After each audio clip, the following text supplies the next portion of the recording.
नमस्कार, मी हर्षाली. हितगुज या आपल्या खास कार्यक्रमात आपल्या सर्वांचं स्वागत. या कार्यक्रमात आपण विविध आजार आणि त्यावरील उपचार याबद्दल चर्चा करत असतो आणि त्यावर तज्ञांचं मार्गदर्शन देखील घेत असतो. आणि आजचा आपला जो विषय आहे तो म्हणजे नवजात शिशु आणि त्यांचे हृदयरोग आणि त्यावर उपचार. आणि त्यासाठी डॉक्टर भूषण चव्हाण आणि डॉक्टर ओमप्रकाश जमादार या ठिकाणी आलेले आहेत. यावर मार्गदर्शन करण्यासाठी डॉक्टर स्वागत आहे तुमचं. नमस्कार. नमस्कार. डॉक्टरांविषयी थोडक्यात जाणून घेऊयात. डॉक्टर भूषण चव्हाण हे बालरोग हृदय विज्ञान सल्लागार या पदावर अपोलो चिल्ड्रन नवी मुंबई येथे कार्यरत आहेत. त्यांना पेडियाट्रिक कार्डिओलॉजीमध्ये 9 वर्षांपेक्षा जास्तचा अनुभव आहे. त्यांनी DNB आणि FNB फेलोशिप भारतातल्या प्रसिद्ध कॉलेजमधून संपादन केली आहे. ते पेडियाट्रिक कार्डिओलॉजी सोसायटी ऑफ इंडियाचे सदस्य देखील आहेत. डॉक्टर ओमप्रकाश जमादार हे वरिष्ठ सल्लागार, बाल नवजात शिशु तज्ज्ञ, लहान मुलांचे तज्ज्ञ आहेत आणि ते अपोलो चिल्ड्रन नवी मुंबई येथे कार्यरत आहेत. त्यांना पेडियाट्रिक यामध्ये 15 वर्षांपेक्षा जास्तचा अनुभव आहे. ते NRP आणि नवजात इमर्जन्सी सिम्युलेशन ट्रेनिंगसाठी राष्ट्रीय परीक्षक देखील आहेत आणि त्यांना रॉयल कॉलेज ऑफ पेडियाट्रिक आणि चाइल्ड हेल्थ यांच्याकडून फेलोशिप आणि पदवी देखील प्राप्त झालेली आहे. चला तर विषयाला सुरुवात करूयात.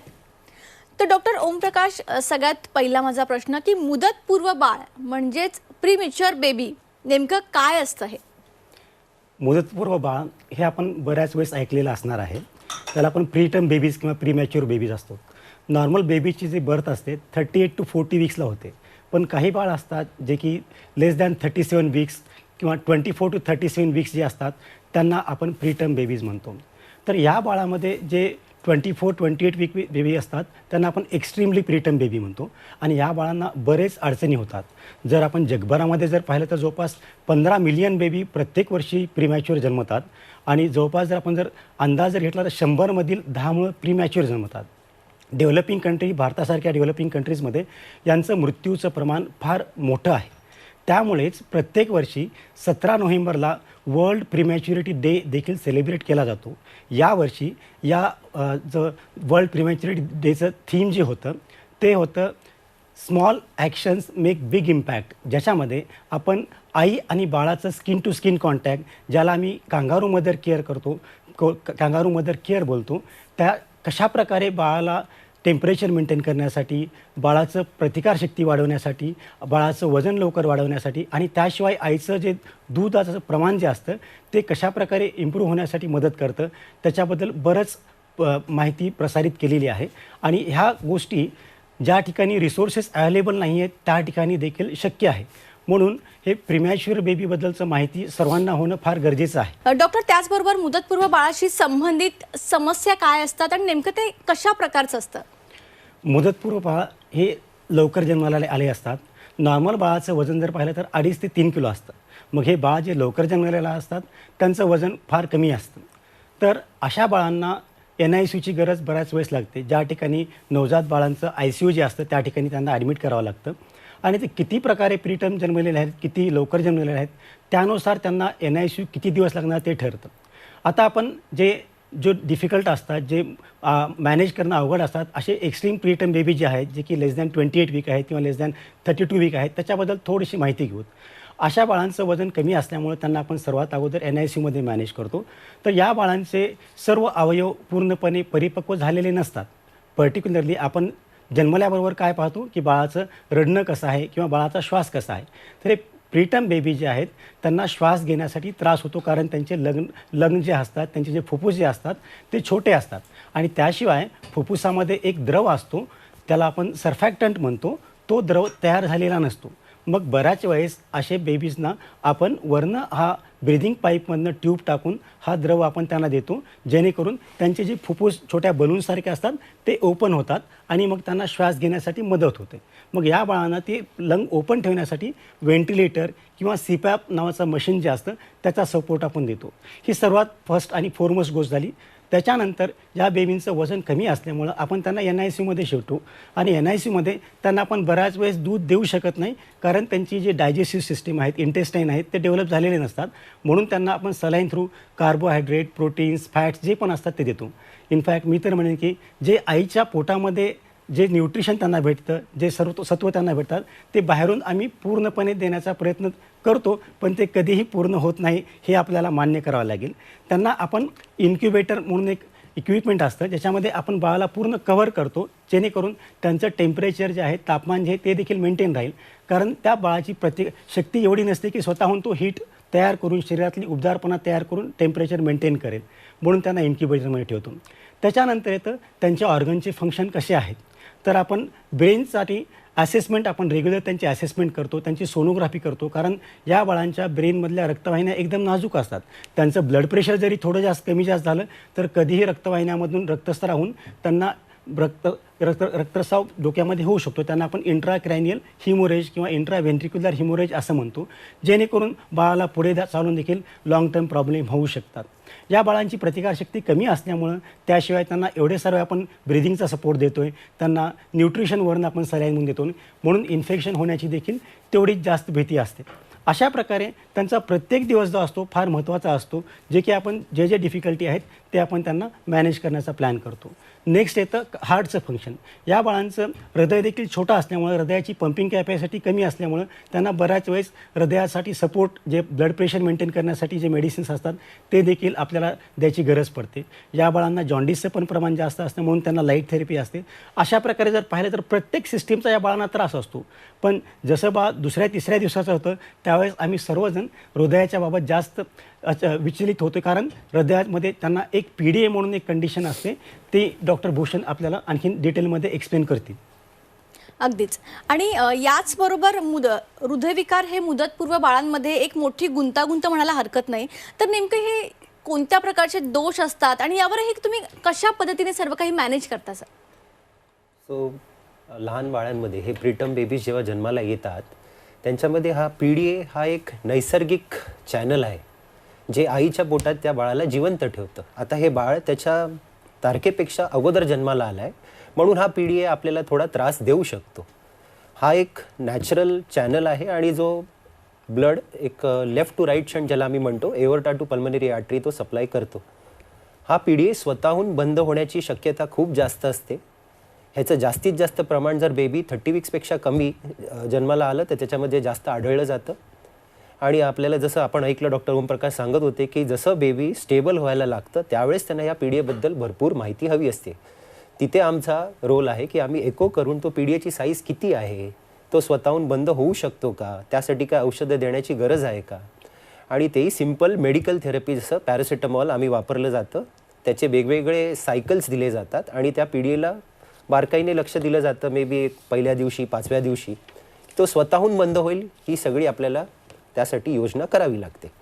या व्यतिरिक्त बेबीचं हार्ट फंक्शन कसं आहे, पंपिंग कसं आहे, त्याचे जे बाकीचे छिद्र आहेत, एक नॉर्मल छिद्र असतं प्रत्येक बेबीला ज्याला आम्ही PFO म्हणतो.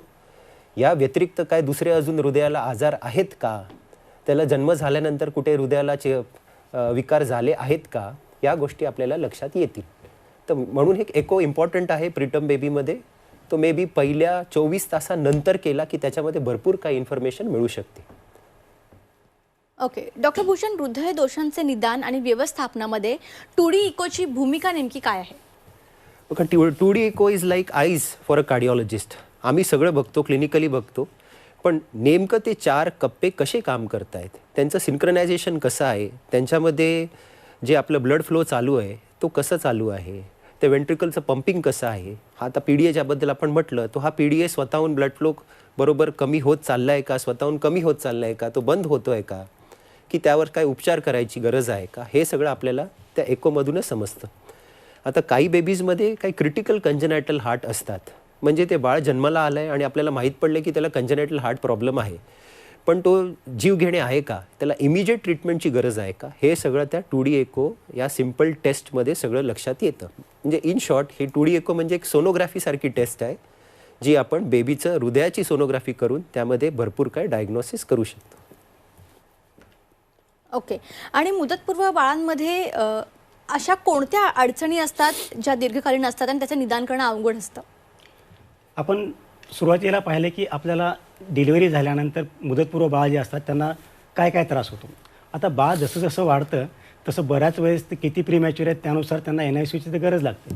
मग अशा बाळांना, काही बाळांना एक क्रोनिक लंग डिसीज म्हणून कंडिशन असते, ज्याच्यामध्ये बाळाचं फुफ्फुस आणखीन पण चांगल्या प्रकारे मॅच्युअर झालेले नसतात, म्हणून त्यांना वरून ऑक्सिजनची गरज पडते, वरून CPAPची गरज पडते. याला आपण बेबीजना मग आणखीन ॲडिशनल काही स्टिरॉइडचे मेडिसिन असतात ते देऊन आपण लंग मॅच्युअर करण्यासाठी मदत होतो. पण प्रत्येक गोष्टीचे बेनिफिट आणि साईड इफेक्ट असतात. त्याचप्रकारे स्टिरॉइडमुळे पण कधीकधी ब्रेनवरती देखील त्रास होतो. अशा बेबीजना थोडंसं जे आपण सेरेब्रल पासी किंवा मतिमंद बुद्धीचे बेबी असते असं म्हणतात, तर हे बेबीज पर्टिक्युलरली बेबीज ज्यांना लाँग टर्म स्टे व्हेंटिलेटरवरती असतो किंवा ज्यांना ब्रेनमध्ये ब्लिडिंग झालेलं आहे, इंट्राक्रॅनियल हिमोरेज जे आपण सांगितलं, अशा प्रकारचे देखील त्रास होऊ शकतात.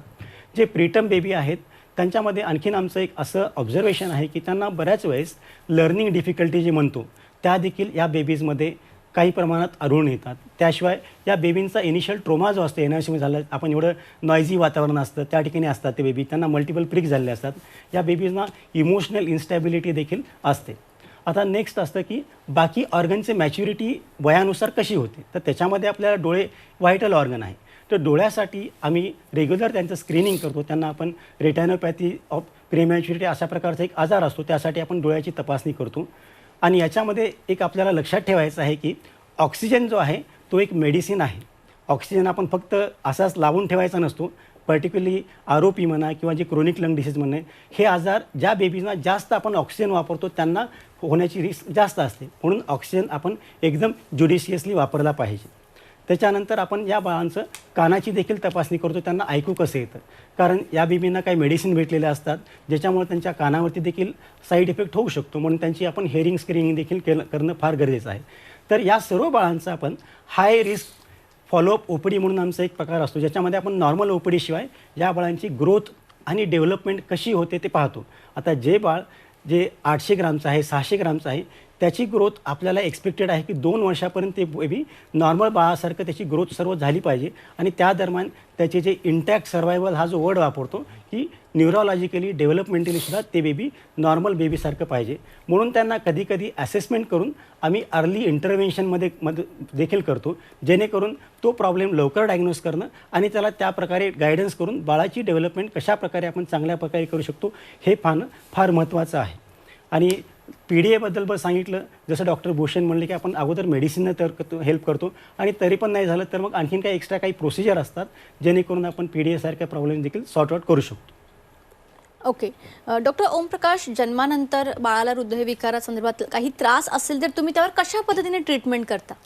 हे फार महत्त्वाचं आहे, कारण बऱ्याच वेळेस काही सिच्युएशनमध्ये असे होतं की आपल्याला माहिती नसते की बाळाच्या सोनोग्राफी आईच्या पोटामध्ये अस्तित्व झालेले आहेत का नाही आहेत. मग अशा बेबी आपण डिलिव्हरी झाल्यानंतर त्यांचं आपण बेसिक असेसमेंट करतो, ज्याच्यामध्ये आपण बाळाचे ब्रिदिंग कसं आहे, श्वास कसं घेतो बाळाचं ऑक्सिजन सॅच्युरेशन हा फार महत्त्वाचा मुद्दा आहे. कोविडमध्ये आपण सर्वांनी पाहिलं असेल की आपल्या सर्वांकडे घरी पल्स ऑक्सिमीटर असतो आणि ऑक्सिजन सॅच्युरेशन आपण पाहतो. तर बाळाचं आम्ही राईट अपर लिम आणि राईट लोअर लिमचं सॅच्युरेशन चेक करतो. जर ऑक्सिजन सॅच्युरेशनमधला फरक जर 5पेक्षा जर जास्त असेल तर त्याचा अर्थ आहे की बाळाला काहीतरी ऑक्सिजन कमतरताचा आजार आहे. तर तो हृदयामुळे पण असू शकतो किंवा लंगमुळे पण असतो. त्याच्यानंतर जर आपण एक्सटर्नली जर बाळ पाहिलं तर ते निळं पडलेलं दिसेल आपल्याला. तर बाळ निळं एकतर थंड असल्यामुळे पण पडतं आणि ऑक्सिजनची कमतरता असल्यामुळे देखील पडतं. जर बाळ थंड असेल तर आपण त्याला गरम करून बघणार की बाळ ब्ल्यू म्हणजे सायनोसिस किंवा निळं पडलेलं आहे का. जर बाळ तरी देखील निळं असेल तर त्याचा अर्थ आहे की त्या ठिकाणी काहीतरी ऑक्सिजनची कमतरता आहे. मग अशा कंडिशनमध्ये आपण कार्डिओलॉजिस्टची हेल्प घेणार आणि 2D इको करून आपण समजणार की हृदयाचं स्ट्रक्चर कसं आहे, हृदयाचं फंक्शन कसं आहे, की काही इन्फेक्शनमुळे झालेला त्रास आहे. ह्या सर्व गोष्टी आपण इव्हॅल्युएशन आपण करून पाहणार की बाळाला कशा प्रकारचा ऑक्सिजनचा कमतरता होण्याचे काय कारणं आहेत ते. ओके. डॉक्टर भूषण, तुम्हाला काय बोलायचं अजून? हो, जस्ट टू ॲड ऑन की आपल्याला डॉक्टर ओमप्रकाश म्हणाले की PDA आपल्याला समजतं. PDA मी मगाशी जसं म्हटलं की एक नवजात बेबीमध्ये प्रत्येकांमध्ये असतंच. समजा बाय चान्स ते PDA बंद झालं नाही आणि हे बाळ वाढत चाललंय तर पुढे जाऊन त्याचं काय होतं, तर द डिक्टम इज की युजली जर पहिल्या 1 महिन्यामध्ये जर हा PDA बंद नाही झाला तर तो आयुष्यात परत कधी होऊ शकत नाही. Extremely rare. तर ह्या बेबीजना पुढे जाऊन काही ना काहीतरी ट्रीटमेंट करावी लागते. मग ते मेडिकली बंद होऊ शकतं काय, तर उत्तर आहे नाही. कुठचंही औषध घेतल्यानंतर ते बंद होत नाही. पहिल्या 14 दिवसांमध्ये त्याचं बंद होण्याचं प्रमाण खूप जास्त, बेबी झाल्यापासून पहिल्या 14 दिवसांमध्ये. म्हणून मॅक्सिमम उपचार त्यावेळेस केलेले सगळ्यात बेनिफिशियल असतात.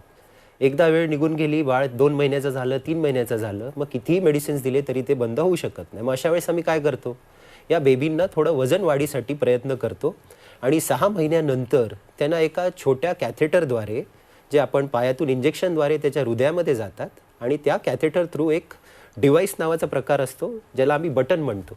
तर या बटन थेरपीद्वारे तो PDA इझिली बंद होऊ शकतो आणि हे बाळ पूर्ववत त्याचं सगळे काही कार्य करू शकतो. आणि हे वन टाईम प्रोसिजर असतं, त्याचे कुठचेही लाईफ टाईम इम्प्लिकेशन्स नाही. सो हे बाळ बाकीच्या मुलांसारखं सगळं काही पूर्ववत करू शकतो. Okay doctor Bhushan, catheter इन्व्हेन्शन्स for heart हे नवजात शिशूमध्ये होऊ शकतं का, याविषयी सविस्तरमध्ये सांगा. सो एकदम good question I would say, की आपल्याला जेव्हा समजतं, आपण विचार करतो बेबी जन्माला आला, त्याला हृदयाचा आजार आहे, भरपूर काही पेरेंट्स स्ट्रेस्ड आउट होऊन जातात. अशा वेळेस जर आपण त्यांना म्हटलं ह्याला हृदयाचा आजार झाला, त्याला हृदयाचं ऑपरेशन लागेल, तर तिथे अजून 50% of them will back out.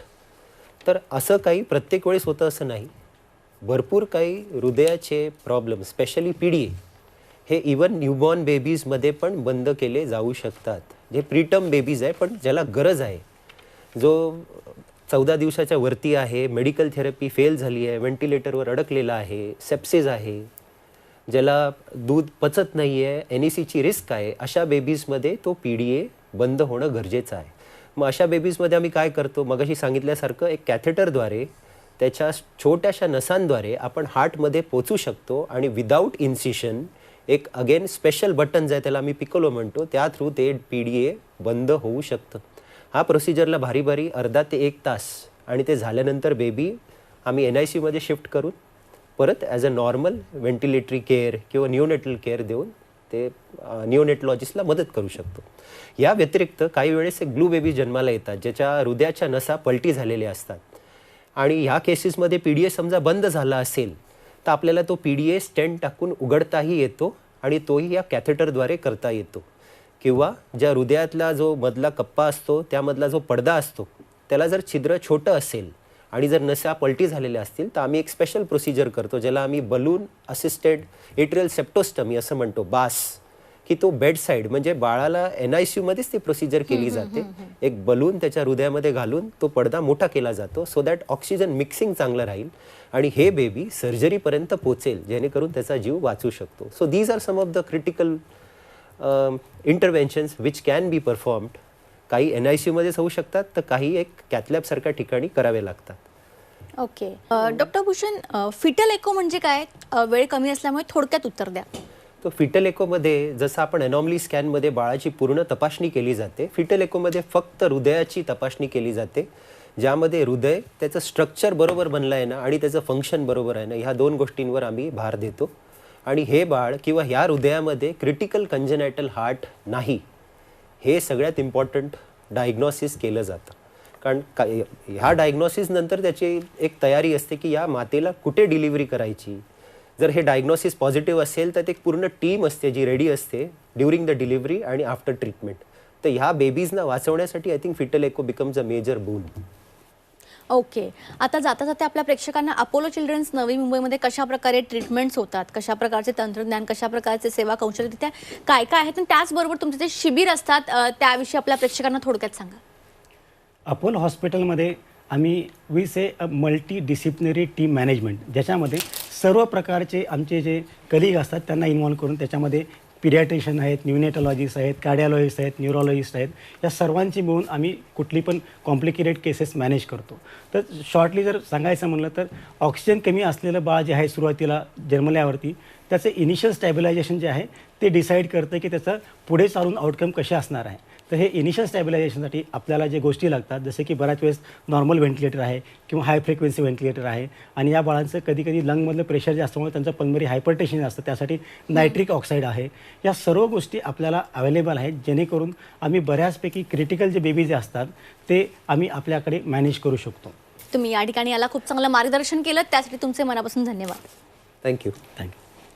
तर आजचा आपला विषय होता नवजात शिशू आणि त्यांचे हृदयरोग आणि त्यावर उपचार. याविषयी अत्यंत उत्कृष्ट असं डॉक्टरांनी मार्गदर्शन या ठिकाणी केलेलं आहे. कार्यक्रमात आता वेळ झाली इथेच थांबण्याची. नमस्कार.